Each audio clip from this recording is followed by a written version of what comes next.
Hello everyone, and welcome back to another Wano deck deep dive. We finally come to a division that I wanted to make a deck deep dive on for a while, but I had to figure it out first. And I think I'm decently close now, have it figured out. And that is the 303 Tankov, the reservist tank division. We have a lot of reservist divisions by now. I think we don't have enough yet. I'm a fan of them. We can't get enough reservist divisions in my eyes, and we don't have had a tank division one before, and it really plays a lot different to the other ones. So let's get in here and let's have some fun with this division. And as always, we start in the logistics tab, where we have 6 out of our 8 CVs. So 8 CV deck, pretty solid. 2 supply cars. You don't have endless artillery, and the flexible supply for the front line is quite helpful as well. As you don't have any smoke on any of your tanks, resupplying your tanks is actually surprisingly cheap as well, because you just never pop any smoke out of them. So that, which is usually one of the big parts that eats up a lot of supply. So 2 supply cards usually get you through a game. A lot of things die before you can resupply them anyway. So 2 supply cards here, 6 CVs, good logistics tab there. Infantry tab is surprisingly capable, though the numbers are for tank tab usually relatively low, but the availability on some of these units is still pretty fine. Like the Sinista being a bit higher than normal engineers is nice. The Scorpion is not great, so they are also supposed to be a bit cheaper. 35 points is good price point there with the nice availability, so they go quite well. And we have the Sinista here, the ones with the recoilless rifle. Really good big 16-man squad. The recoilless rifle with 12 rounds, also quite helpful. As squad against infantry, also helps out stunning down enemy armor. Doesn't do a lot of damage, but you also have an RPG next to it, so with the combo of both, you can get light vehicles killed off and heavy vehicles stunned down, so that your tanks might have an easier time cleaning them up. And against infantry, the firepower here is pretty solid. The normal ones coming around in the OT-64. See, you want to get as transports here that you can move with your tanks. And the OT-64C, good firepower there. You could consider this as one as well, though it is a bit slower. The OT-62B with the recoilless rifle. We have them on the Streltsy instead. But yeah, both could consider that. It's a bit cheaper. It has similar HE output here. Can deal with light vehicles, so interesting little option there. And yeah, we go with this one for the Streltsy. And on this unit here that we want to move faster to the flanks sometimes as a flank holder, we go with the OT-60. And then Motor Streltsy coming around in the BMP-1, because BMP-1s is one of your few ways to get your hands on ATGMs, so you absolutely have to take it. And up betting here as well, so that the cost efficiency is a bit better. Leader comes in BMP-1 as well. That every opportunity of an ATGM in this deck has to be taken. You can't get any infantry ATGM teams, so that is key. So we have all the 9 ATGM vehicles that we could get here. Artillery, I go with the one card of the 152mm, pretty cost efficient. 152mm, pretty capable. The rocket artillery is fine as well, but we don't have the supply for that. And yeah, the 122mm is a bit too cost inefficient here. The availability is okay, but even at veterancy, it's not that great. If you would get 2 at 2 vet, then it would be a bit more interesting, but this way, not so great. And the 82mm mortars, they are here for laying smoke, because, as I said before, no tanks of smoke, no IVs of smoke. So if you need smoke, you have to get it yourself, and that's where the 82mm mortars come in cost efficient. Bringing in an OT-62A that can be used as a bit of an extra enhancer to your armored plop, or as an easy way of keeping the guys alive against enemy artillery and mortar fire. So the 82mm mortars here coming around. Then we come to the heart of the stack, and that is the tank tab. And here you have some interesting options.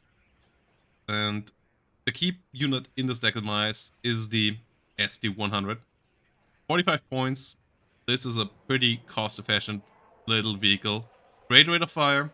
16 pen on a 45-point unit is great. Like, this is the same pen as a T-55. You have way lower accuracy. You go down to 35% thanks to reservists, so that for sure is a debuff, but you can get 2 of these for the price of a T-55. And the HE output is similar there as well when you stay at the max range. So that is key, and just having the volume of fire onto the enemy is nice. 7 frontal armor also means that you don't get one-shotted by the light ATGMs. So something like a Milan and so on will still one-shot you. Conquerors doesn't quite one-shot you. That's a key buff compared to some other vehicles, like the T-34, for example. Like, the 7 frontal armor is a nice next step. So not getting one-shot by Conquerors there, pretty big. And yeah, the 60 pen, as I said, quite good. And you can get a lot of this. T-34-85, now that it has 10 hit points and now that it can take a bit of a beating from some tank guns and so on, is pretty decent support as well. 30 points, really fair price for it too. Double MG on it, so decent adds fire support against infantry. And as standing in front of your other tanks to just soak a bit of damage, reveal enemy other anti-tank units, and let your other units fire upon them. T-54B, great anti-infantry fire support.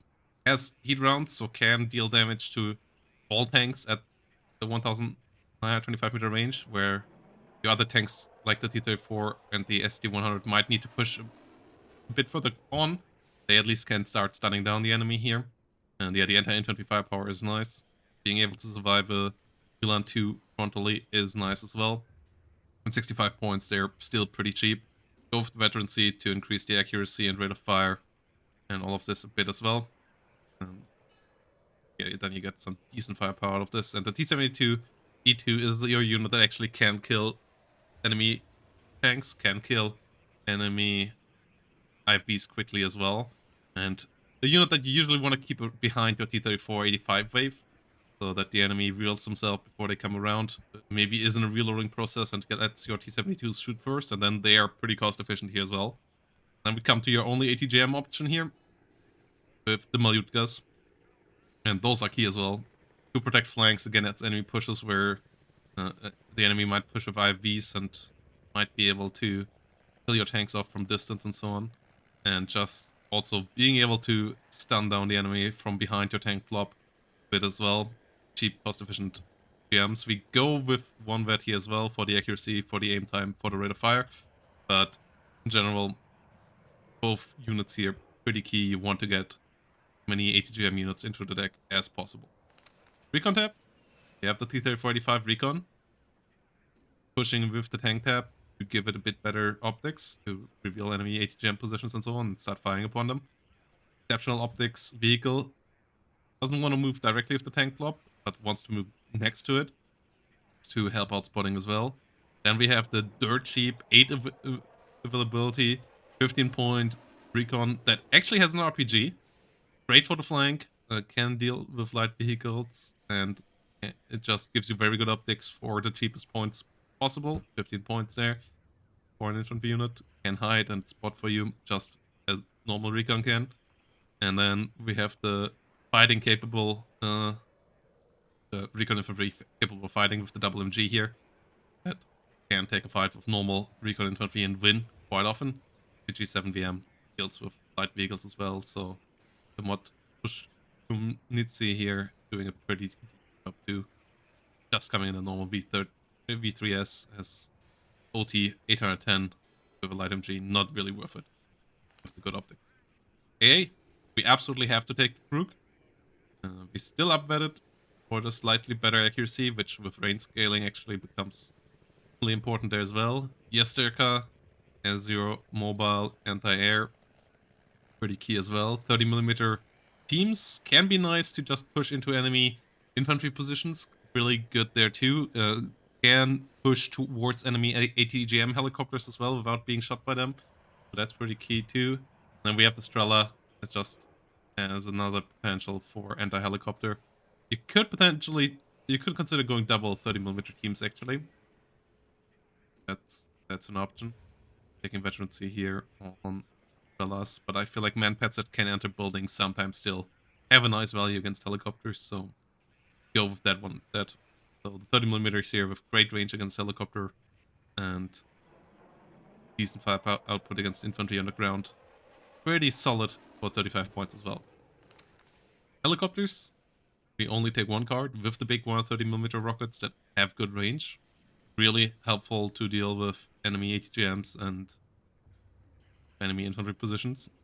Quick reload, cheap to resupply, so these guys can come around a lot and rocket the enemy from good distance to get some kills there. The extra 175 meters pretty key to keep these guys alive, especially their quick rate of fire. And then we have an important asset in the air department as well, with cluster bombers that can just murder any tank, with HE2 that has great HE bombs here that can kill a lot of vehicles off as well and are fantastic against any infantry position. Speed availability is great as too. And then AT plane with the SU-22, because if the enemy has some heavier tanks, you really need to get rid of them, so both good AT planes here in this deck are key. Then we have a MiG-21 MF with double AA missiles here to try to get some shutdowns with that too. But yeah, key factor here are the strike aircraft. So you really want to keep the tempo going, and that's where these guys come in. If there's an expensive unit on the other side that tries to block you, throw something at them, and then let your tanks roll on. Strengths and weaknesses, as always, starting with the strength. And I think the air support is one of those strengths. Really nice, quick air support. Tank tab, just pure cost-efficient armor spam, is a nice strength as well. And I would say for an armor deck, good. It has good infantry tab as well. Weaknesses: the lack of smoke, the lack of ATGMs, and the lack of range missiles in the AA tab. That can be pretty annoying as well if the enemy kills your two crooks or your crooks are out of ammo or anything. Like, enemy planes can start bullying you. So that is an issue for sure.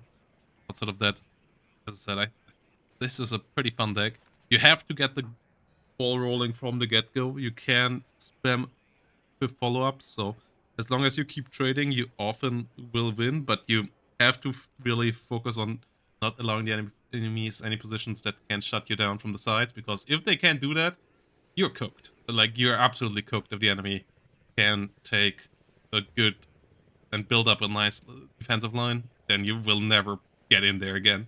This is really a division that is all about constant battle and constant pushing into uncomfortable positions of the enemy map. On some maps, this division will just, and then some matchups just fall completely flat.